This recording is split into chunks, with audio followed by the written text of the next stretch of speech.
Okay, so I guess general relativity, I felt a bit, feel a bit silly. Just, I'm gonna 10 minutes explain to you what it is.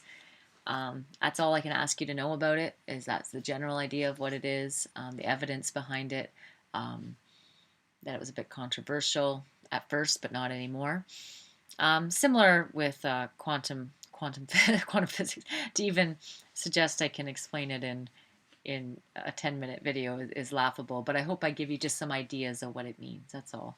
Um, Again, not much math in this one that you need to get out of it, just ideas. Um, the basic the basic thing when someone says quantum physics, they're talking about the physics of things smaller than the atom. And the cool thing about it is that things don't behave normally. That's when they're that small. Things do not behave normally. They behave out unexpectedly, not the way we see big things behave. Um, and yeah, quantum physics was something that Albert Einstein denied, actually, because it was so unpredictable.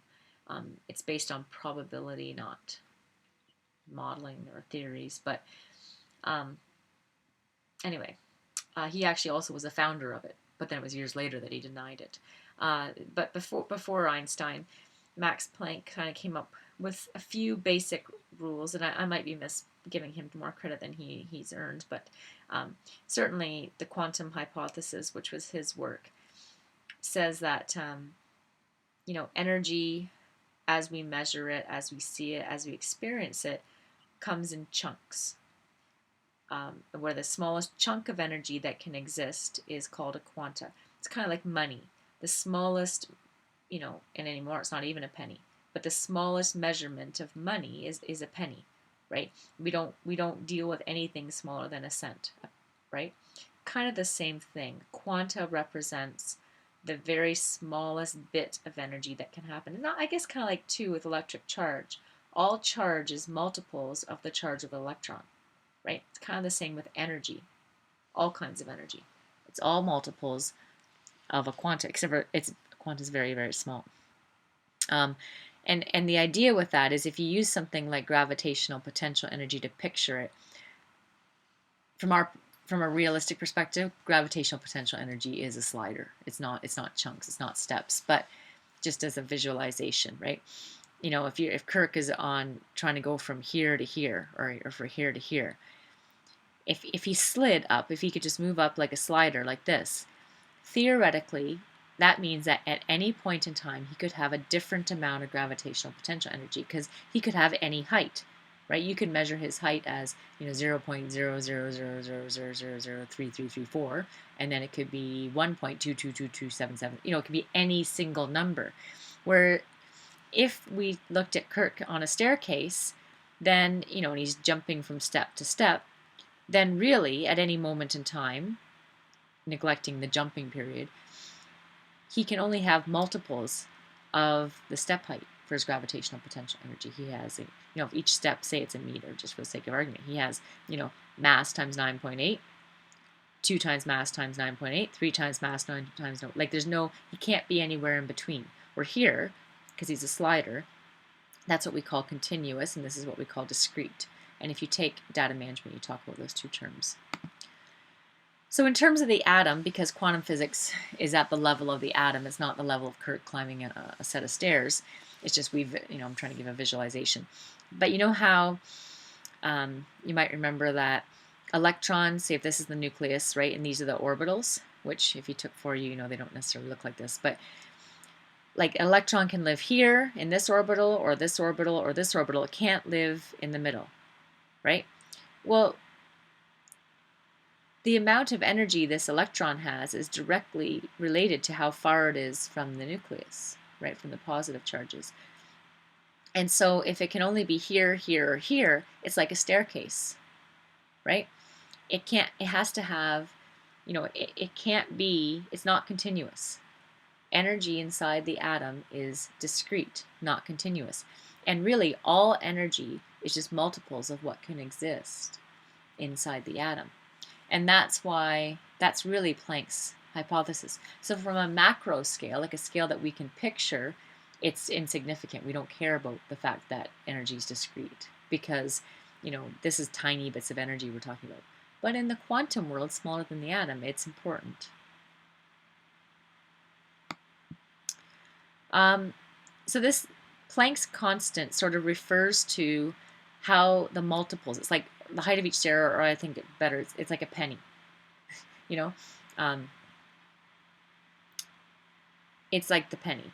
You could have 1 penny or 2 pennies or 3 pennies. We can have 1 Planck, 2 Planck, 3 Planck. It's joule seconds, but that's this constant we use to calculate energy. And this equation which you don't have to use.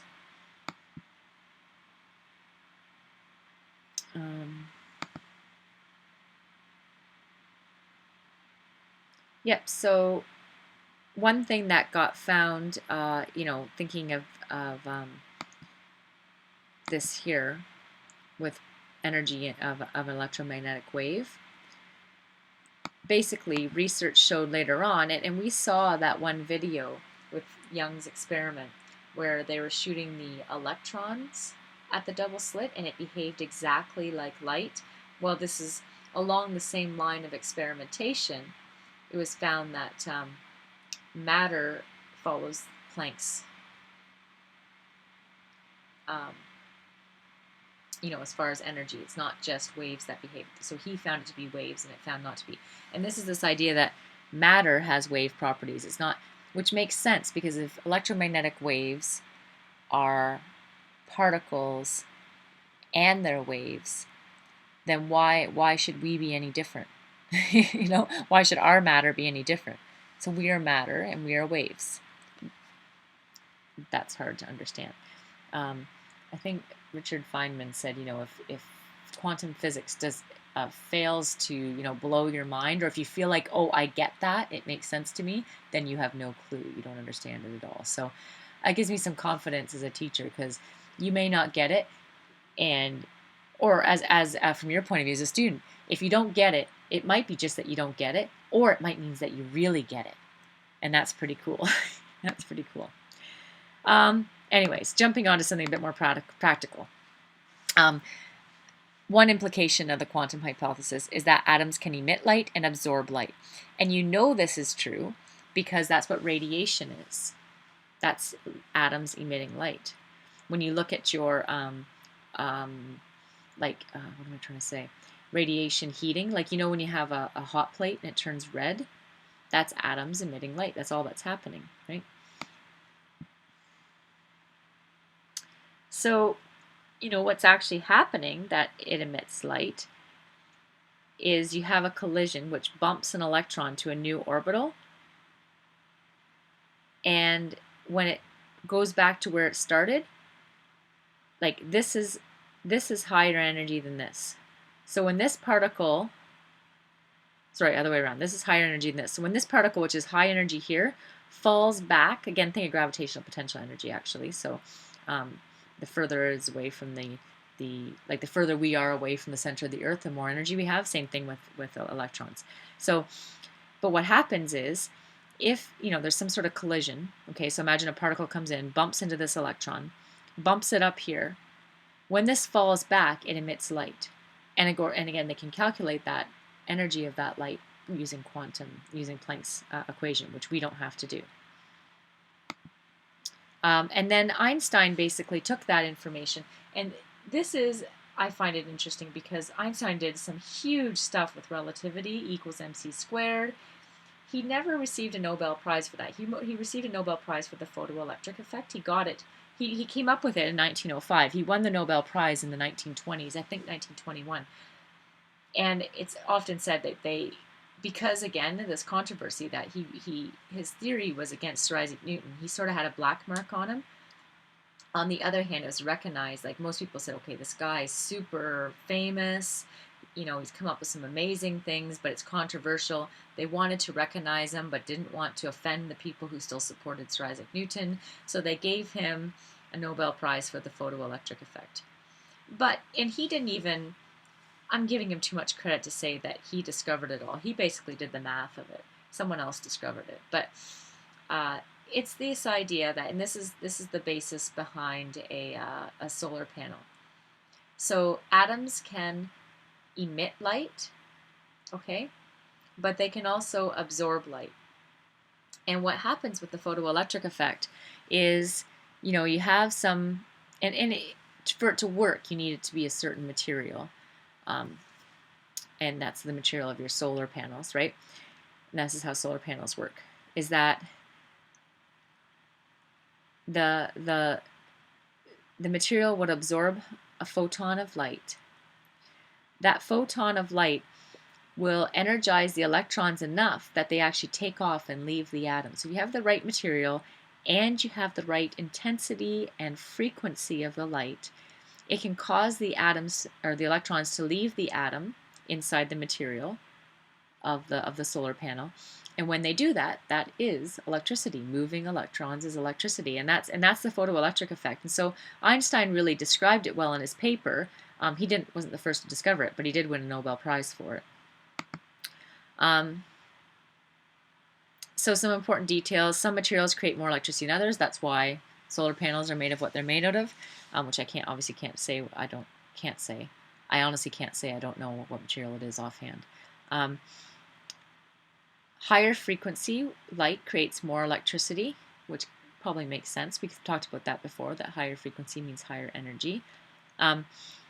If you don't have enough, like if your frequency isn't high enough, meaning the light photons are not energetic enough, then you won't get any electricity. And obviously, the more intense the light. So I have a little, oh, darn it, that's right here. I already had it loaded. So let's just take a quick look at my little, I have 5 minutes on this, so, oh, I can't do it, I forgot. My Apple won't let me do it. Well, maybe on your computer you can play with this gizmo called the photoelectric effect. But all it is it shows, darn it, I forgot, is it shows different, light shining down on materials and that you can make more or less energy. Yeah, but that's the photoelectric effect. I think that's all. Yeah, that's all I've got for today. So that's it. Ooh, Heisenberg's coming up.